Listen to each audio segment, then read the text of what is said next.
দৰং জিলাৰ এখন আগশাৰীৰ শিক্ষানুষ্ঠান গ্লোৰিয়াছ পাব্লিক স্কুলৰ বাৰ্ষিক বিদ্যালয় সপ্তাহ যোৱা 22 তাৰিখৰ পৰা অনুষ্ঠিত হয়। এই অনুষ্ঠানৰ উদ্বোধক হিচাপে উপস্থিত থাকে দৰং জিলাৰ জ্যেষ্ঠ আৰক্ষী অধীক্ষক হেমন্ত কুমাৰ দাসদে। এই বিদ্যালয় সপ্তাহত বিভিন্ন খেল-ধেমালি প্ৰতিযোগিতাৰ লগতে সাহিত্য কাৰ্যসূচী, গীত মাত আৰু সাংস্কৃতিক অনুষ্ঠানে সমগ্ৰ পৰিৱেশটো কৰি তোলে উৎসৱমুখৰ।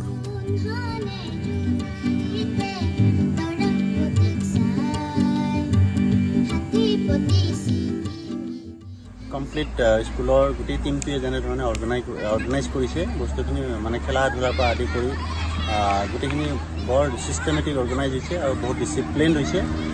আমি বহুত ভালেই পাইছোঁ। আমাৰ ল'ৰা ছোৱালীখিনি স্পেচিয়েলি মানে সাহিত্য সংস্কৃতিৰ প্ৰতি যেনেকৈ আগ্ৰহী হ'ব লাগে তাতে এটা ফ'কাছ পাইছে আৰু সিহঁতৰ অকণমান মানে কি হয় এটা এক্সপ'জাৰ এটা পাইছে, যাৰ কাৰণে মানে সিহঁতে এটা ইন ফিউচাৰ এনেকুৱা যিকোনো কালচাৰ ইভেণ্ট এটাত যদি মানে পাৰ্টিচিপেট কৰিব লাগে সিহঁতে এটলিষ্ট সিহঁতৰ বেছিক আইডিয়া এটা হ'ব।